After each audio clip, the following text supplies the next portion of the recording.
Little Bear Barnaby was exploring near the old oak tree when the little bear noticed Squirrel Squeaky and Rabbit Rosie huddled over something.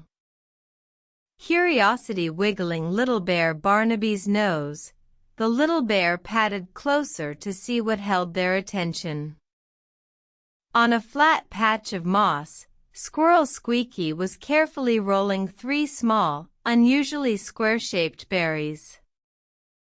These berries were a deep purple, and each side seemed to have a different number of tiny, naturally formed yellow spots, almost like miniature dice. "What are those, Squirrel Squeaky?" Little Bear Barnaby asked, eyes wide with wonder at the strange berries. "These are tumble berries," chittered Squirrel Squeaky excitedly. "Old Badger Bartholomew said they are like forest dice." "Forest dice?" Little Bear Barnaby tilted a furry head. "What does one do with forest dice?" Rabbit Rosie twitched long ears. "We are making a game. We roll the dice berries, and the spots tell us how many hops to take towards that big sunflower." It sounded like great fun. Little Bear Barnaby had never played a game with dice berries before. "May Little Bear Barnaby play too?" the little bear asked hopefully. "Of course," said Rabbit Rosie, nudging one of the dice berries towards Little Bear Barnaby with a soft paw. Little Bear Barnaby picked up a tumble berry. It felt smooth and cool. The little bear gave the dice berry a gentle roll. It tumbled across the moss and landed showing 3 yellow spots. "3 spots," exclaimed Squirrel Squeaky. "That means Little Bear Barnaby takes 3 bear steps." Little Bear Barnaby took 3 careful steps towards the distant sunflower, feeling a thrill of excitement. Next, it was Squirrel Squeaky's turn.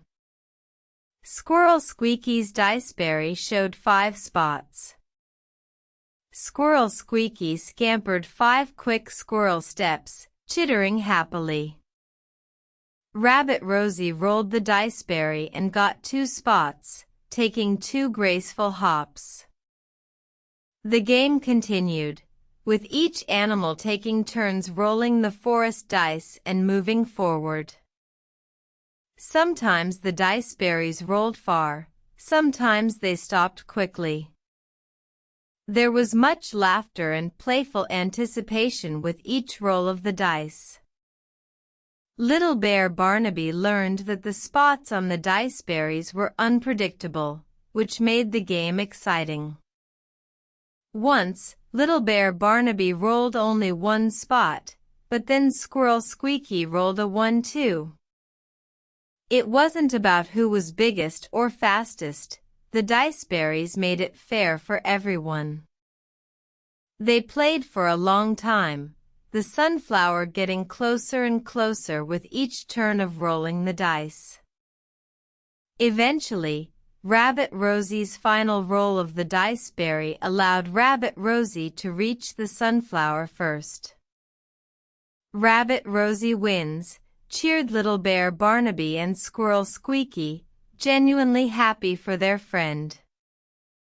Rabbit Rosie beamed. "That was such fun. These diceberries make a wonderful game." Little Bear Barnaby realized that the best part of the diceberry game wasn't just winning. It was about playing together, taking turns, and sharing the excitement of the unpredictable dice. The little bear understood that these special diceberries taught a lesson about fairness and fun. Little Bear Barnaby thanked Squirrel Squeaky and Rabbit Rosie for including the little bear in the dice game.